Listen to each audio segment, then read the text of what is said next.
her, his mouth turned down. And she's going to live here. His eyes widened. Here? With us? I swallowed hard. Yes. He shook his head. No. Call Lynn and tell her to come pick her brat up. Pete, what the heck? I knew where he was coming from. Lynn had dumped problems on our doorstep many times over the past few years. But this wasn't the same. This was a baby who needed me, an innocent who needed help. Where the hell are we going to put a baby? This apartment is barely big enough for the two of us. While the Linux apartment we were living in was larger than our previous apartment, it was still a small one-bedroom. New York City living at its finest. I don't know, but we can figure it out. He shook his head. No, it can't stay here. She has nowhere else to go, I said, through clenched teeth. There was no discussion. She was staying. I don't give a crap. It's not our problem. Let someone else deal with it. I lifted my chin and shook my head. She's family. I'm not going to give her to strangers. His gaze narrowed. It's not staying. Pete, please, I said, in an attempt to steer the conversation away from the full-blown explosion it was about to become. Over the years, we'd had it out only a few times, but as we went back and forth now, I noticed how this was the most worked up either of us had become in months. He shook his head. No, bro. We can't even talk about it? I asked. What is there to talk about? I don't want a kid right now, especially not your crackhead sisters. What are you saying? I asked.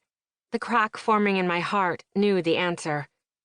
Surely the man I'd lived with since college, the first man I'd ever loved, wasn't about to make me decide, make me choose between him and a completely helpless little girl. What I'm saying is that it's that thing or me. And there it was, the ultimatum. The one I knew was coming.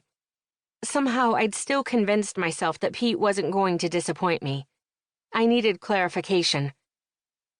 You're asking me to abandon my 2-week-old niece? He crossed his arms in front of me and sneered at the baby. I'm telling you that if you don't give it back, I'm out. I couldn't believe it. My stomach dropped as I looked at him. Really looked at him. His brown hair was unkempt as always, brown eyes narrowed, and the sleeves of his dress shirt were rolled up, exposing a string of tattoos. To me, he was tall, but he was more than a couple inches shorter than 6 feet. However, in this stance, he seemed larger and more imposing.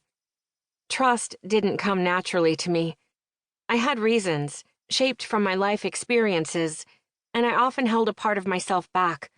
I had one foot out the door at all times, and yet, after years with Pete, I'd silently given him the benefit of the doubt, believed that our relationship was solid in ways I hadn't before. A large part of me, deep down, knew the minute the social worker explained my options that somehow this exact situation was coming. Pete's response further hardened my heart. Internally, I could almost feel our connection severing, and the one with the baby in my arms growing stronger. I wasn't letting her go. Not for him or anyone. You can't mean that, I said. I'm dead serious, Ro. I don't want your sister's problem. She's caused us enough issues over the years.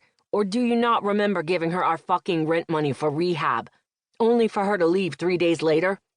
He leaned in, his eyes slits. Besides, you're just not worth all of this.